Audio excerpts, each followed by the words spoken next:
Hello everyone, welcome to my channel Shilpi's cooking world. আশা করছি সবাই ভালো আছেন। আজ আমি বিয়েবাড়ির স্বাদে শাহি ফিরনির রেসিপিটি আপনাদের সাথে শেয়ার করব। ফিরনি আমরা সবাই রান্না করতে পারি, কিন্তু বিয়েবাড়ির ফিরনিটা একটু আলাদা। এটা দেখতে যেমন সুন্দর, খেতেও অসাধারণ। আমার এই রেসিপিটি দেখার পর আপনারা ঘরে বিয়েবাড়ির স্বাদে ফিরনিটা সহজেই তৈরি করতে পারবেন। আশা করছি রেসিপিটি আপনাদের ভালো লাগবে।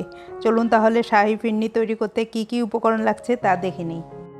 ফিরনি তৈরি করতে এখানে আমি নিয়েছি 1/4 কাপ চিনিগুড়া পোলাও চাল। আমি আজ 1 লিটার দুধের ফিরনি তৈরি করব, তাই আমি এই পরিমাণ চাল নিয়েছি। আমি প্রথমে চালটাকে ভালোভাবে ধুয়ে পানিতে আধা ঘন্টা ভিজিয়ে রেখেছিলাম। তারপর চালটাকে ছেঁকে আমি আধা ভাঙ্গা করে নিয়েছি। দেখুন, আমি চালটাকে পুরোপুরি গুঁড়া করিনি। একটি চাল 3-4 টুকরার মতো হয়েছে। এখন চালের সাথে দুধ দিয়ে ভালোভাবে মিশিয়ে নিচ্ছি, কারণ গরম দুধে চালটা দিলে চালটা দলা বেঁধে যেতে পারে। নিয়েছি 1/2 কাপ গুঁড়া দুধের মাওয়া। মাওয়াটাকে আমি দুধ দিয়ে গুলিয়ে নিচ্ছি। এই মাওয়ার রেসিপি আমার চ্যানেলে দেয়া আছে, লিঙ্কটা ডেসক্রিপশন বক্সে দেয়া থাকবে, চাইলে দেখে নিতে পারেন। আছে কাজু বাদাম বাটা। আমি 15-16টি কাজু বাদাম দুধ দিয়ে বেটে নিয়েছি। আপনারা এর পরিবর্তে কাঠবাদামটাও ইউজ করতে পারবেন। আছে কিশমিশ 1 টেবিল চামচ, পেস্তা ও কাজু বাদাম কুচি। এখানে আমি 1 টেবিল চামচ গরম দুধে 1 চিমটি জাফরান ভিজিয়ে রেখেছি। চিনি নিয়েছি 1/2 কাপ। আমার কাছে এই পরিমাণ চিনিটা পারফেক্ট মনে হয়। আপনারা আপনাদের টেস্ট অনুযায়ী চিনিটা বাড়িয়ে বা কমিয়ে ইউজ করতে পারবেন। আর নিচ্ছি ঘি। আমি এখান থেকে 1 টেবিল চামচ ঘি ইউজ করব। এখন মূল রান্নায় চলে যাচ্ছি। এখানে একটি হাঁড়িতে আমি 1 লিটার দুধ বসিয়ে দিয়েছি, আর দুধটা অবশ্যই ফুল ক্রিম হতে হবে। এখন এই দুধে দিচ্ছি 3টি এলাচ ও 1 টুকরা দারচিনি। এখন দুধটাকে আমি জাল করে নেব। এ পর্যায়ে চুলার আঁচ মিডিয়ামে থাকবে।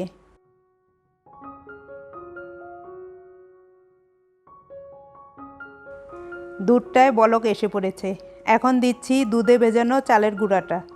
চালটা দেওয়ার সাথে সাথে চুলার আঁচ কমিয়ে অনবরত নাড়তে হবে, না হলে চালটা দলা বেঁধে যাবে এবং পাত্রের তলায় লেগে যাবে। চালটাকে দুধের সাথে মিশিয়ে দিচ্ছি কাজু বাদাম বাটা। দিচ্ছি দুধে গোলানো মাওয়া। মাওয়াটা দিলে টেস্ট অনেক ভালো হয়। দিচ্ছি কিশমিশ।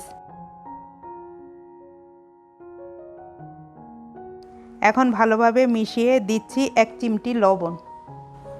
এটা অপশনাল, যে কোনো মিষ্টি খাবারে সামান্য লবণ ইউজ করলে মিষ্টিটা ব্যালেন্স হয়ে যায়। এখন চালটা সিদ্ধ হয়ে গেছে। চালটা সিদ্ধ হতে আমার সময় লেগেছে 15 মিনিট। এ পর্যায়ে আমি দিচ্ছি চিনি। চিনির পরিবর্তে আপনারা কনডেন্স মিল্কও দিতে পারেন। দিচ্ছি দুধে গোলানো জাফরান। বিয়েবাড়িতে বাবুর্চিরা জাফরানটা ইউজ করেন, এতে করে ফিরনিটার কালারটা প্লাস টেস্টটা অনেক ভালো আসে। আপনাদের কাছে জাফরানটা না থাকলে সামান্য জর্দার রং ইউজ করতে পারবেন। দিচ্ছি 1 চা চামচ কেওড়া জল। এটা দিলে বিয়েবাড়ির ফিরনির আসল ফ্লেভারটা আসে। আর দিচ্ছি 1 টেবিল চামচ ঘি। এখন ভালোভাবে মিশিয়ে নিচ্ছি।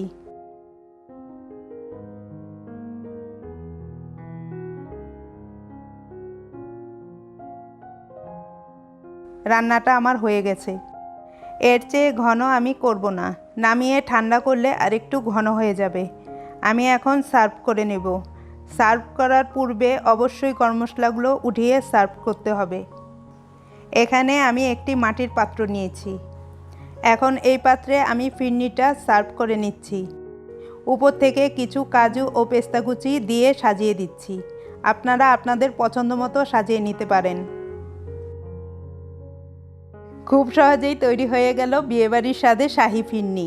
এই ফিরনিটা কত যে টেস্টি হয় তা সকলেই জানেন। আর কয়েকদিন পর ঈদ। ঈদের দিন ডেজার্ট টেবিলে এই ফিরনিটা রাখলে দেখতে যেমন সুন্দর লাগবে, খেতেও তেমন ভালো লাগবে। আমার রিকোয়েস্ট থাকবে এই ঈদে আপনারা আমার রেসিপিটি ফলো করে এটা অবশ্যই বাসায় তৈরি করবেন। আর এটা খেয়ে সবাই আপনার প্রশংসা না করে পারবে না। রেসিপিটি ভালো লাগলে আমার চ্যানেলটি সাবস্ক্রাইব করবেন এবং সেই সাথে ভিডিওটি লাইক, শেয়ার ও কমেন্ট করে পাশেই থাকবেন। আজ এই পর্যন্তই, ভালো থাকবেন এবং সবাইকে ভালো রাখবেন। বাই।